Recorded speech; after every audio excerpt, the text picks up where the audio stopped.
¿Qué tal? Muy bienvenidos una vez más a Pensamientos y Diálogos con Palemón, Camus y Carlet. Porque últimamente Carlet ha aparecido en mi programa porque ya habíamos acordado desde antes que íbamos a hacer programas juntos, que iba a intervenir, inclusive Craig. Pero Craig va a aprender español o yo voy a aprender inglés. Entonces, a ver cómo le hacemos para que... Él tiene increíbles enseñanzas y Carlet pues no se diga, ¿verdad? Cada vez que platicamos me vuelan los sesos, me quedo pensando, quisiera tomar apuntes, quisiera grabar. Antes de esta conversación tuvimos un diálogo y ahorita dijimos, bueno, ¿sobre qué vamos a hablar? Le dije, bueno, es un diálogo. Le dije, y lo importante es, no tenemos que dejar todo en un final, sí, sino provocar diálogos. Provocar conversaciones, pensamientos, por eso se llama pensamientos y diálogos. Y nos gustaría recibir preguntas, comentarios. Lo puedes poner tus comentarios o preguntas en la misma página de YouTube de Siguiente Página o en Facebook, en la página Facebook de Siguiente Página también. Y también tenemos la página web de Siguiente Página, que es siguientepágina.com. Ajá, siguientepágina.com. También tenemos página en Instagram y ahí también pueden hacer preguntas. Y porque el que ustedes nos envíen preguntas nos lleva también a provocar diálogos o a hablar determinados temas. Uh-huh. Sí, porque por ejemplo ahorita Carlet me preguntaba, ¿y de qué vamos a hablar hoy? Y hoy me levanté diciéndole, me levanté con la antítesis, pienso, luego existo. Pero como yo todavía no había tomado mi café, dije, no pienso, entonces no existo. Bueno, por esos diálogos, porque vamos aprendiendo, sí, inclusive ahorita, antes de comenzar este programa, tuvimos un diálogo, Carlet y yo, que dije, a ver. Y estas cosas se deberían de comentar.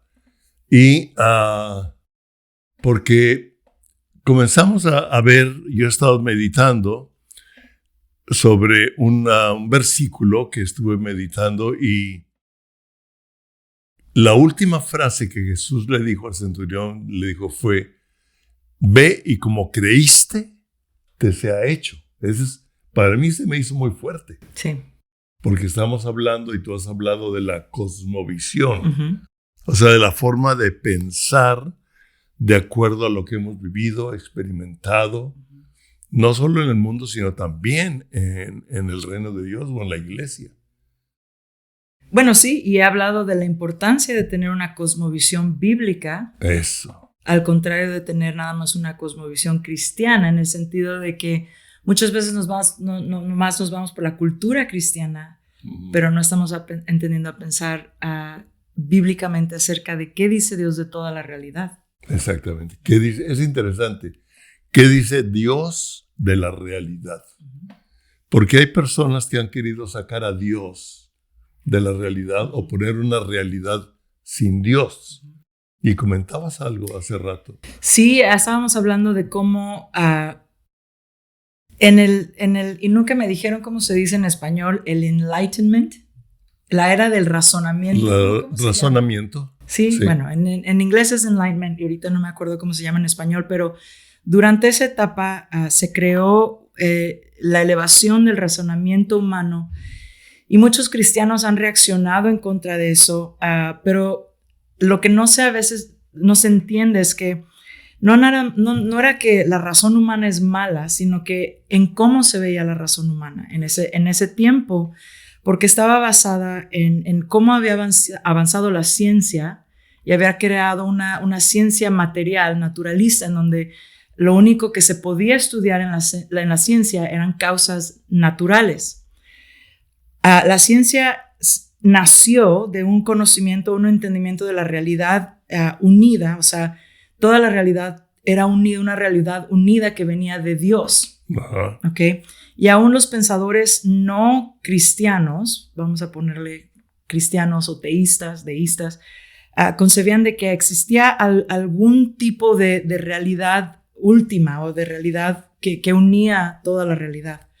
Dentro de ese contexto salió la ciencia, pero empezaron una vez que Darwin sacó la teoría de la evolución, de ahí se agarraron muchos que no creían en Dios para sacar a esta realidad de la ciencia, cualquier realidad trascendente, cualquier causa trascendente de la ciencia. Entonces, la ciencia ahora solo avanza a través de causas naturales. Okay. Y ahí se creó una división de pensamiento en donde la realidad solo se podía estudiar objetivamente a través de la ciencia, y la ciencia era la única que nos podía dar conocimientos objetivos, verdaderos de la realidad. Y abajo existía la otra realidad que era subjetiva, que tenía que ver con los valores, las emociones, la religión. Sí. Y ahí eso no era objetivo, no lo podías estudiar como estudiabas la ciencia. Entonces era intangible y por lo tanto subjetivo, y por lo tanto cada quien crea su propia realidad ahí. Sí, cada quien crea su realidad y no una realidad absoluta como es la palabra de Dios. Así es. O sea, la palabra de Dios es la verdad absoluta y sobre de eso todo lo práctico se ajusta a la verdad absoluta. Uh-huh. No lo separa. Y es interesante ver la realidad, o sea, lo que Darwin comenzó a hablar sobre la evolución fue uno de los que influyó a Marx uh-huh. para crear el socialismo. Uh-huh. Y en esa misma época, como filósofo, estaba Freud, uh-huh. con toda su revolución sexual. Uh-huh. Y es una combinación muy compleja que vemos que afecta aún a los pensamientos de este tiempo uh-huh. y cómo se ha ido creando una ideología. Y hay gente creando un sistema de pensamiento, porque creo que tú me dijiste que cuando vieron que la revolución de Marx o marxista no funcionó, comenzaron a crear. Uh-huh. Stephen Meyer, el otro día lo estaba escuchando, él es un filósofo de la ciencia que estudió en Cambridge o en Oxford, no me acuerdo. El otro día lo estaba escuchando, él habló de Darwin, Marx y Freud y dijo, Darwin nos dio una realidad sin Dios. Marx nos dio una posibilidad de una utopía sin Dios. O sea, utopía sin Dios, o sea, el progreso, porque él tomó el progreso evolucionario natural sí. y lo trajo a la teoría social. Okay. Entonces, un progreso, una evolución humana, una utopía sin Dios. Ajá. Y luego Freud nos ayudó a liberarnos de la culpa a través del el psicoanálisis. Entonces, nos quitaron a Dios, la realidad de Dios en la naturaleza, la utopía sin Dios, el progreso humano sin Dios, y cómo sacarnos la culpa o sea, cómo no tener culpa ante lo que hacemos mal a través del psicoanálisis. O sea, matar la conciencia. Ajá. En pocas palabras. Porque todo se vuelve una enfermedad mental. Sí. Ya no hay un pecado, ya no hay algo que está mal, sino es algo que puede ser transformado a través del psicoanálisis, de las teorías de psicología de Freud, de Jung. Okay. Pero lo que yo hablaba era de que la teoría crítica que se ve ahora operando, empezó hace años al nivel académico. Eso es lo que ven en las universidades seculares, que ha influenciado, impactado la cultura, y es lo que se ve ahora en la cultura. Esa teoría crítica fueron pensadores que al darse cuenta de que la revolución de Marx no funcionó como tal, trataron de entender cómo iban de todas maneras a hacer que estas ideologías penetraran en la sociedad, cómo iban a hacer una revolución sin hacer una revolución armada. Uh-huh. Entonces se fueron hacia 3 lugares en donde sabían que iban a impactar a la cultura de una manera, o sea, que iba a ser una revolución por adentro, por así decir. Se metieron en la educación, en el entretenimiento y en la política. Educación, entretenimiento y política. Ok. Sí. Entonces, en la educación, bueno, toda la ideología, esta ideología de una realidad sin Dios, de una utopía, una utopía sin Dios, un progreso humano sin Dios, y el poner todo dentro del psicoanálisis, en donde empieza a hacer todo no algo que es malo o pecado, sino algo que tienes que aceptar de ti mismo y puedes ir adaptando todas estas cosas. Y luego, o sea, te puedes ir adaptando a la acción de actuar equivocadamente. Sí, porque de ahí, o sea, bueno, esto también tiene que ver con después el avance de la idea posmoderna, es el posmodernismo. El posmodernismo. En donde todo es relativo, ya no existe una realidad objetiva. Y aún la ciencia en ese momento deja de ser, deja de tener una capacidad suprema de traer conocimiento objetivo. O absoluto. O absoluto, ajá. Sí. Entonces todo se vuelve relativo. Yo me acuerdo de una conversación que a mí se me grabó entre, y esta fue realidad hablando de un intelectual con un cristiano, ¿no? Y hablando de la realidad y de lo absoluto y de lo subjetivo. Y lo subjetivo, ¿sí? Entonces él hablaba de que no hay nada absoluto, todo es relativo. Y él le dijo, ¿estás absolutamente seguro?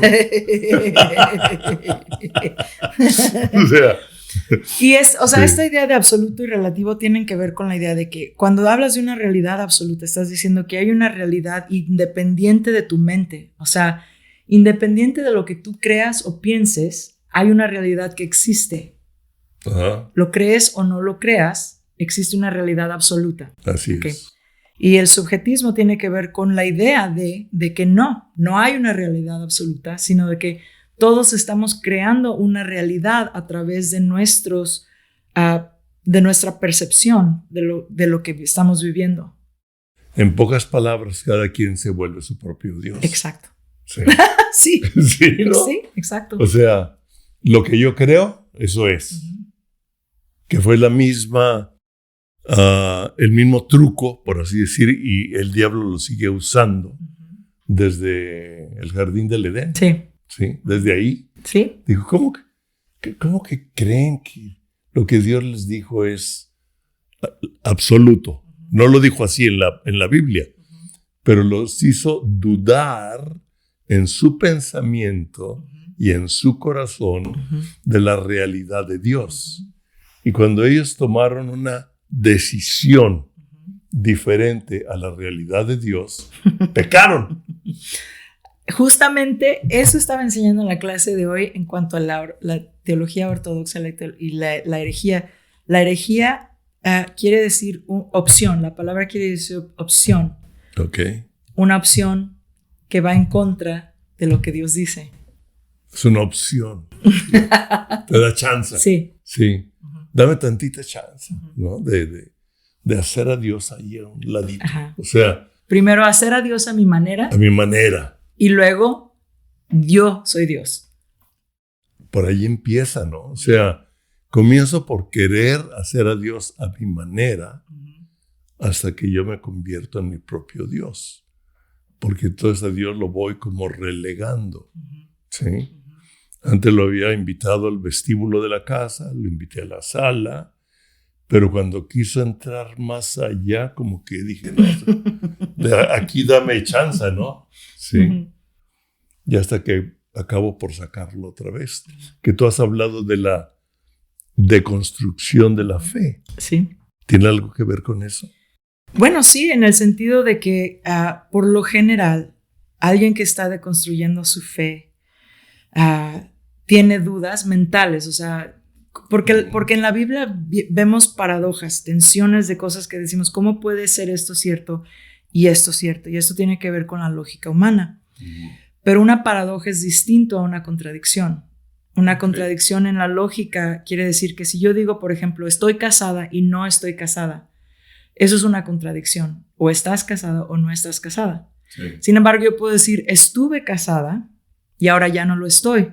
Eso no es una contradicción porque hay una diferencia, un cambio en el tiempo. Pero no puedo decir que yo soy una persona de igual manera al mismo tiempo y no esa persona al mismo tiempo. Okay. Eso es una contradicción. Sí. Pero una paradoja es más, es como una tensión en donde no necesariamente hay algo contradictorio, sino que algo existe al mismo tiempo que otra cosa existe.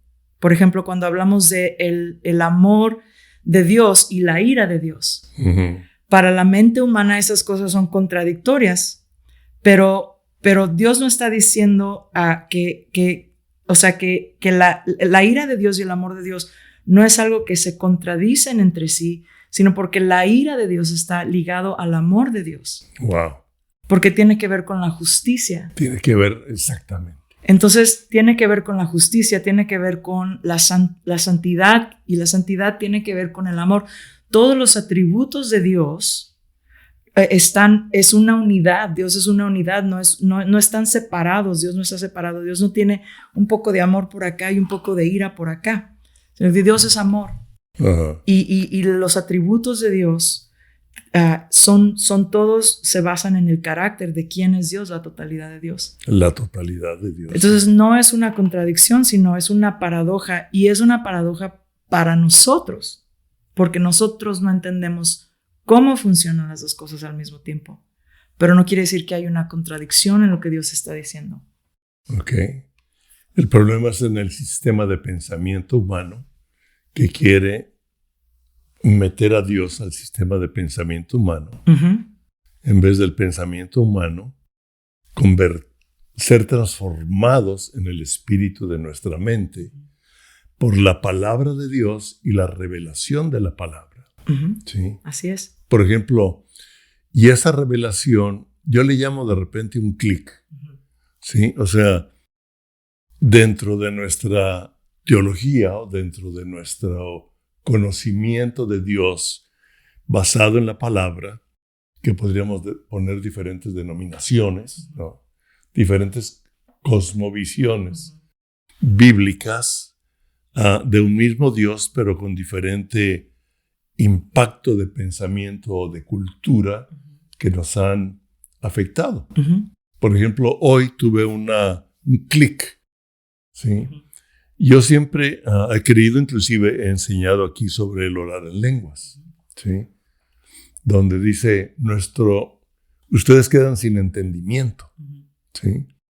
Pero nuestro Padre sabe lo que Él quiere y el Espíritu nos ayuda a orar. Y un amigo hoy, que le voy a hacer una entrevista más adelante, Cristian Lobos, nos habló desde Francia. Hace muchísimo que no nos veíamos, ¿sí? Y claro, hemos mantenido cierto contacto, sobre todo Patricia, y nos habló desde Francia para orar por ella. Uh-huh. Y nos tomó por sorpresa, ¿verdad? Y yo te dije, ¿quién es? ¡Ay, Cris Lobos! Sí. Entonces él dijo algo interesante, nos animó, oró ahí, es muy largo el testimonio, ya lo comenté, pero él dijo algo. No dejen de orar en lenguas todos los días, por lo menos media hora, una hora. Uh-huh. Y fíjate, me dijo, es el único don, todos los dones son para el servicio de los creyentes, uh-huh, para edificar a la iglesia. El único que te edifica a ti mismo es orar en lenguas. Entonces, ahí me hizo clic. Uh-huh. O sea, una verdad se me afirmó, ya no nada más se me confirmó, uh-huh, sino se me afirmó. Uh-huh. ¿Sí? Entonces es muy importante el mantenernos en la palabra de Dios para que sea el Espíritu Santo quien nos afirme en sus verdades o en su verdad en medio de tantas cosas que escuchamos. Uh-huh. ¿Sí? Sí, yo hablaba de esto precisamente también un poco con los estudiantes en la clase de doctrinas hoy, porque hablaba de este concepto de que Dios no quiere que no uses tu mente, claro que sino que traigas tu mente al entendimiento de Dios. Entonces, me encanta cuando los estudiantes, hoy la clase fueron casi puras preguntas porque empezamos a entrar a un tema acerca de la libertad, el libre albedrío y todas esas cosas. Y fueron muchas preguntas y me encanta, pero algo que estábamos hablando es esto de, yo les dije, miren, las doctrinas esenciales de la fe vienen de la palabra de Dios. Sí. Ya hemos hablado acerca del canon de la escritura, hemos hablado acerca de por qué la palabra de Dios es la palabra de Dios. Todas esas cosas ya las hemos establecido. Una vez que estableces esto en tu vida, la palabra de Dios es la palabra autoritaria para la fe y la práctica del creyente. La fe y la práctica. La fe y la práctica del creyente. Sí. La Biblia es la autoridad. Entonces, una vez que hemos tomado esto, les dije, las doctrinas fundamentales del cristianismo, yo las he estudiado, las he pensado, las he orado a que el Espíritu Santo me ayude a entenderlas. Porque si estoy diciendo que la Biblia es la autoridad, entonces yo tengo que someterme, pero no es no me estoy sometiendo a nada más como mucha gente quiere decir, es que la fe es sin razonamiento, no, sino que estoy trayendo mi mente al proceso, teniendo conversaciones con Dios, estudiando a los pensadores cristianos más inteligentes que yo, que han estado hablando de estos temas por miles de años, que entonces yo con humildad digo, bueno, ¿qué han dicho estos pastores, esos líderes, esos maestros de la Biblia, aquellos que se meten a estudiar los idiomas bíblicos? Sí. Entonces, todo esto lo considero, pero una vez que ha habido esa convicción, lo que tú llamaste esa afirmación, yo les dije, estas doctrinas básicas son para mí una convicción. Yo ya no entro en pláticas en donde yo estoy abierta a cambiar mi mente, sí, porque ya lo pensé y ya se estableció. Ajá. No quiere decir que nunca hubo dudas o que nunca pasé por ese momento de considerar esas cosas. Y al fin de cuentas, la primera fue la doctrina de la Biblia. Cuando estudié la doctrina de la Biblia y entendí, no nada más porque el pastor me dijo es que es la palabra de Dios, sino porque es la palabra de Dios. Y aprendí los fundamentos y rendí mi corazón a esta verdad.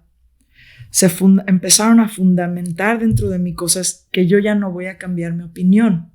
Sí, porque ya está. Es un fundamento. Una revelación. Es una convicción dentro de mí. Sí. Ahora, en cuanto a las doctrinas secundarias, ahí todavía estoy pues leyendo, entendiendo, viendo, buscando si hay, primero en la palabra, pero si alguien me puede enseñar dentro de la palabra que a lo mejor estoy creyendo algo que no está mal o así como dijiste, tú ya creías en las lenguas, pero se afirmó dentro de ti. De que te edifica a ti mismo. Uh-huh. Ahí fue ¡pic! Se confirmó dentro de ti. Entonces, pues y me preguntaste de construcción. Entonces, una deconstrucción tiene que ver cuando te entran las dudas, pero no te tomas el tiempo de en realidad buscar la verdad. Eso.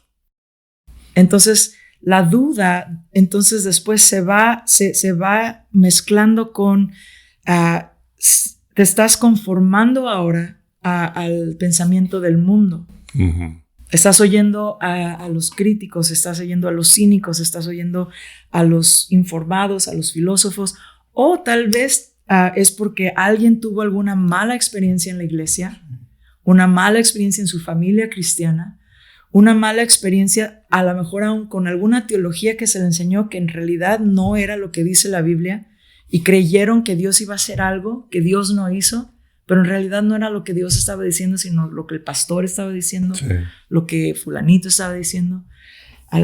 Eso suele suceder a veces con la profecía, que te dan una profecía y no pasa, pero la Biblia nos habla de evaluar la profecía, de considerar ciertas cosas. Entonces, las dudas empiezan a formarse por heridas, porque algo nos pasó, porque tuvimos una mala experiencia o porque tenemos algunas dudas de la mente, pero en vez de en realidad buscar la verdad, estamos buscando deshacer lo que hemos creído que está mal, pero no estamos en realidad buscando la verdad. Eso. Estamos deconstruyendo, pero no estamos construyendo. Ajá. Entonces, si no estás intencionalmente construyendo, buscando la verdad, Jesús dijo, aquel que está, que se va tras la verdad, escucha mi voz. Eso es lo que él dijo. Así de fácil. Yo creo que la gente la persona que en realidad está queriendo entender qué es la verdad, en algún momento se va a topar con Jesús. Definitivo. Ese fue el testimonio de mi mamá. Ajá. Ese es el testimonio de tu mamá, que ella dijo, cuando andaba buscando y desesperada, ¿verdad? Y nuestro matrimonio no funcionaba, pues estaban chiquititos. Y se metió a una iglesia y le habló a la cruz. Y ahí estaba Jesús, dijo, ¿tú qué? Sí, no me oyes, o sea, te hablo, no. Pero ella estaba buscando, sinceramente, de corazón, ella quería encontrar la verdad. La verdad.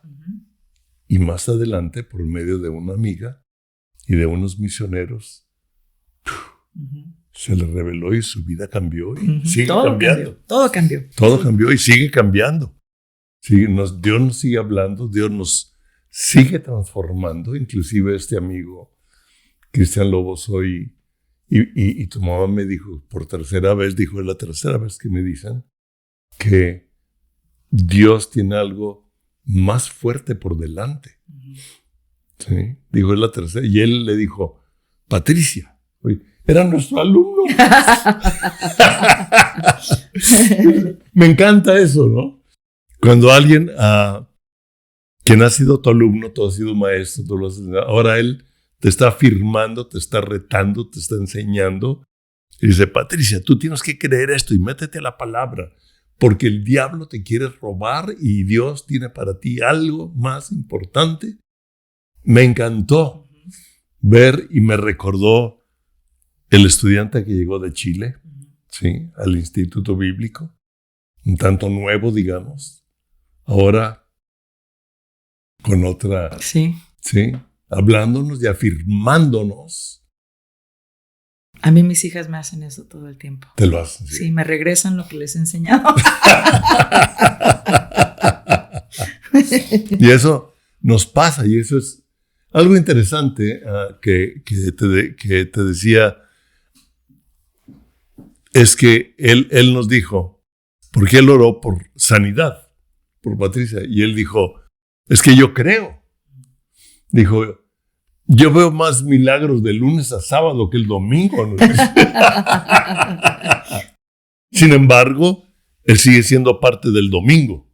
No está en contra, ¿sí me explico?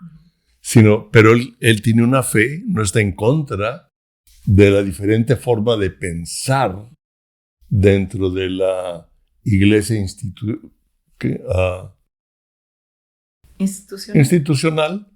Sigue amando, sigue conviviendo, pero él tiene una seguridad, porque su vida le ha mostrado muchas cosas, ¿no? Entonces, no sé por qué me fui por ahí.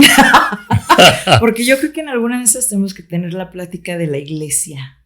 Muy interesante, ¿no? Muy interesante. Porque inclusive cuando él estaba orando y estábamos hablando por nos habló por WhatsApp, pero FaceTime, dijimos, esta es la iglesia. Y hemos aprendido, ¿verdad? Ayer hablé con un amigo que también ha pasado por cosas, ustedes lo conocen, que ha pasado por cosas. Le digo, yo no sabía esto. Y empezamos a orar y dijimos, esta es la iglesia. Sí. Pero habría que hablar más de es un tema muy interesante. Muy interesante, sí. Muy interesante, no para deshacer, sino para edificar. ¿Sí? Para ubicar nuestra fe en quiénes somos en Cristo Jesús. Somos su cuerpo. Usted es parte del cuerpo de Cristo en esta tierra y usted tiene toda la autoridad. Inclusive en mi pensamiento, yo venía un poco tarde, entonces venía hecho la bala, como decimos en México, a un cierto exceso de velocidad. Y dije, ay, si me agarra la policía, ni modo. Sí, le voy a tener que hablar a mi hija, ya no llegué, ¿no? Y dije, me voy a someter, porque usted es la ley en este sistema legal, y me someto.